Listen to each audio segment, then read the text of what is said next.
అందరికీ నమస్కారం. శ్రీ గురుభ్యో నమః. దత్తాత్రేయ సమారంభం స్వప్రకాశానంద మధ్యమాం అమృతానంద పర్యంతం వందే శ్రీ గురు పరంపర. శ్రీ గురుభ్యో నమః. ఇంకా శ్రీ విద్య అన్నది గుహ్య విద్య లేదా రహస్య విద్య అని చెప్పడమే. అక్కడ లలిత రహస్యనామ స్తోత్రాలు అని చెప్పడం. మనం ఏంటంటే చాలామంది రహస్యం కాబట్టి చదవకూడదు, కొంతమందే చదవాలి అని అనుకోవడం. ఇదంతా ఏదైతే ఉందో ఇది అసలు ఎంతవరకు ఎందుకు అని అంటే గుహ్య విద్య రహస్య విద్య దీని అర్థం ఏమిటి అని అంటే వసిన్యాది వాగ్దేవతలు రహస్యం అని చెప్పడానికి కారణం ఏమిటి అని అంటే అది అలా చూస్తే ఒకలా కనిపిస్తుంది, కానీ లోపలికి ఎప్పుడైతే వెళ్తామో దాని పూర్తి అర్థం పరమార్థం బోధపడుతుంది. అంటే లలిత అంటే ఏంటో అర్థం అవ్వాలి అంటే మనం ఏం చేయాలి? లోపలికి వెళ్ళాలి. ఆ లోపలికి వెళ్ళాలి కాబట్టి దీన్ని శ్రీ విద్య అని పిలిచారు. శ్రీ విద్య అని ఎందుకు పిలిచారంటే మామూలుగా చూడండి, ఏదైనా ఒక కాళీకి సంబంధించిన పూజ చేసామనుకో కాళీ విద్య అంటున్నారు, విష్ణు అంటే విష్ణు అంటున్నారు విష్ణు విద్య, శివ అంటే శివ విద్య, అంటే పలానా దేవుడు విద్య అని తెలుస్తుంది. ఇక్కడికి వచ్చేసరికి లలితా విద్య అని చెప్పలేదు, శ్రీ విద్య అని చెప్పారు. అదే రహస్యం అక్కడ. ఇక్కడ శ్రీ విద్య అని చెప్పడానికి కారణం ఏమిటి అంటే శ్రీ అంటే అర్థం ఏమిటో తెలుసుకోవాలి. విద్య అంటే తెలుసు మనకేంటి, ఒక జ్ఞానానికి మన ఏదైతే కనెక్ట్ చేసే ప్లాట్ఫామ్ ఉందో ఆ ప్లాట్ఫామ్నే విద్య అని పిలుస్తారు. ఇంకా శ్రీ అంటే అర్థం ఏమిటి? శ్రీ అంటే అర్థం ఏమిటి అంటే అదే రహస్యం ఇక్కడ. ఆ లోపలికి వెళ్తే కానీ శ్రీ అంటే ఏమిటో తెలియదు. అది లలితకి సంబంధించింది అని ఎప్పుడు తెలుస్తుంది అంటే శ్రీ విద్య మొదలుపెట్టినప్పుడే అర్థమవుతుంది. అప్పటి వరకు అది లలితాదేవి విద్య అని తెలియదుట. అసలు శ్రీ అంటే ఏంటో ఆ మర్మం తెలుసుకుందాం.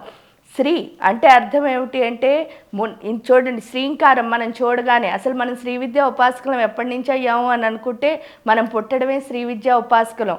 అది ఎలాగండి అని అంటారు. చూడండి, మనం ఏ శుభకార్యం చేసినా సరే చిన్నప్పటి నుంచి అందరికీ శ్రీమని రాయడం అలవాటు చేస్తారు. ఒక పండగ వచ్చిందనుకో శ్రీ అంటాం. ఎవరినైనా ఒక ఆడావిడిని పొగడాలనుకున్నాం అనుకోండి శ్రీమతి గారు అని పిలుస్తున్నాం. ఒక మగాయన్ని పొగడాలనుకుంటే గౌరవార్థం కూడా శ్రీ. అంటే మన లైఫ్లో స్త్రీ లేకుండా లేదు. ఎందుకు అంటే అమ్మ లేకుండా జీవితం ఉండదు కాబట్టి ఆ స్త్రీ అంటేనే అమ్మ. ఇక్కడ ఈ స్త్రీని చూసినప్పుడు ఈ శ్రీంకారం గొప్పతనం ఏమిటి అని ప్రశ్నించుకుంటే శ్రీం అనే అక్షరాన్ని చూస్తే అందులో 4 అక్షరాలు ఉంటాయి. ఆ 4 ఏంటంటే 1 శకారం, 2 రకారం, 3 మకారం, 4 ఈకారం. శకార రకార మకార ఈకారముల శ్రీంకారం. ఇక్కడ శ అంటే అర్థం ఏమిటి అంటే మామూలుగా శ్రీ విద్య ఉపాసన చేయాలంటే ఈరోజు వచ్చానండి చేసేసాను, ఎందుకంటే అందుకే మనకి విలువ తెలియటం లేదు.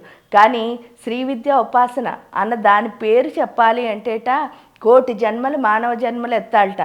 ఆ కోటికి ఒక్క జన్మలో ఇన్ని జన్మల్లోనూ అమ్మవారితో మనకు కొంచెం స్మెల్ అంటే ఆ వాసన ఉంటే ఈ జన్మలో మనం ఉపాసన చేయడానికి మనకి అర్హత అన్నది ఆవిడ ఇచ్చి అప్పుడు మన మనస్సులో అది నేర్చుకోవాలి అనిపిస్తుందిట. ఆ నేర్చుకోవాలి అనిపించడానికి కారణం ఏమిటి అంటే శకార రూపంలో శారదాదేవి. అంటే మనం ఇప్పుడు శ్రీ విద్య ఉపాసన మొదలెట్టాలంటే ఒక 20 సంవత్సరాల క్రితం మన దగ్గరికి శారదా అమ్మవారు వస్తుందిట. శారదా అమ్మవారు వచ్చి ఏం చేస్తుంది, మనకి ఏదో కష్టమో సుఖమో నష్టమో, ఎందుకంటే గృహస్థాశ్రమంలో ఉన్నాం కాబట్టి ఏదో ఒకటి వస్తుంది జీవితంలోకి. వచ్చేసరికి ఏమవుతుందిట అనంటే ఎవరో ఒకళ్ళు వచ్చి మన ఫ్రెండ్స్ లాంటి వాళ్ళు, అమ్మ ఈ లలితా శాస్త్రం చదువు, ఖడ్గమాల చదువు, లేకపోతే ఈ మంత్రం చదువు, నీ కష్టాలు తీరితే ఏదో ఒకటి చెప్తారు. చెప్పగానే ఏం చేస్తా అంటే ఈ సరస్వతీదేవిని ఇచ్చారు కదా వాళ్ళు, ఆ మంత్రం ఏదో చదవడం మొదలు పెడతాం. కానీ ఈ లలితా సహస్రంలో కానీ ఖడ్గమాల్లో కానీ ఆ మంత్రాల్లో ఉన్న గొప్పతనం ఏమిటి అంటే మంత్రాణం మాతృకాం దేవి. మనం ఏ మంత్రం చదివినా సరే అమ్మలా వస్తుందిట లోపలికి. ఎప్పుడైతే అమ్మతనం అన్నది లోపలికి రావడం మొదలుపెట్టిందో మనకేమవుతుంది అంటే మనసులో ఉత్సాహం కలుగుతుంది. అబ్బా ఇంత ఆనందం వస్తుంది కదా, ఈవిడంటే ఏంటో తెలుసుకోవాలి అని. ఎప్పుడైతే తెలుసుకోవాలి అనుకున్నామో 2వ అక్షరం రకారం వస్తుంది, అంటే రమాదేవి. రమాదేవి అంటే అర్థం ఏమిటి అంటే లక్ష్మి అని మనందరికీ తెలుసు. రా మా అంటే అర్థం ఏమిటి అంటే మా అంటే మనలో మాయను తొలగించి రా అనే జ్ఞానాన్ని, అంటే జ్ఞానానికి ప్రతిరూపంగా అక్షరాన్ని చెప్తారు. అంటే మాయని తొలగించి జ్ఞానం ఎవరైతే ఇస్తారో, అందుకే విష్ణువు మాయ పెడితే ఆ విష్ణువు యొక్క శక్తి అయిన లక్ష్మీ అమ్మవారు ఏం చేస్తారు అంటే మనలో ఉన్న మాయను తొలగిస్తారట. ఎప్పుడైతే మాయను తొలగించారో అప్పుడు ఏమవుతుంది అంటే దేవత అంటే ఎక్కడో లేదు, నేనే, నా లోపలే ఉన్నది అన్నది అర్థమవుతుంది. ఆ అర్థమై ప్రశాంతత అన్నది గుండెకి ఎప్పుడొచ్చిందో అప్పుడు 3వ అక్షరం మకారం. ఈ మకారం ఎవరు అంటే మా అంటే ఎవరు అంటే అమ్మ అని అర్థం. ఆ అమ్మ ఎవరు అంటే జగదప్పితరం వందే పార్వతీ పరమేశ్వరం. పార్వతీదేవే మనకి తల్లి. పార్వతీదేవే మనకి తల్లి అయ్యి ఏం చేస్తుందిట అంటే అసలు నన్ను నేను ఏంటంటే మనకు ఒక లక్షణం ఉంటుంది. ఈ సృష్టిలో ఉన్న ప్రతి ఒక్కళ్ళని చూస్తా అంట, కానీ మనం చూడండి ఎవరిని అంటే మనని మాత్రమే. ఎందుకంటే మనకి కంపారిజన్ అనే లక్షణం ఏదైతే ఉందో అందరితోనూ పోల్చుకుంటూ వెళ్ళిపోతాం.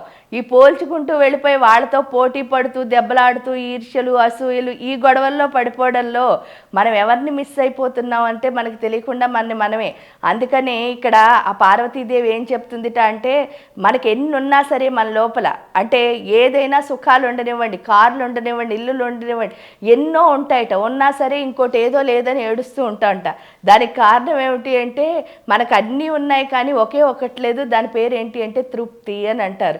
ఆ తృప్తి ఎందుకు లేదు అంటే నన్ను నేను చూసుకోపోవడం వల్ల అని అర్థం అయ్యేటట్టు చేస్తుందిట పార్వతీ అమ్మవారు.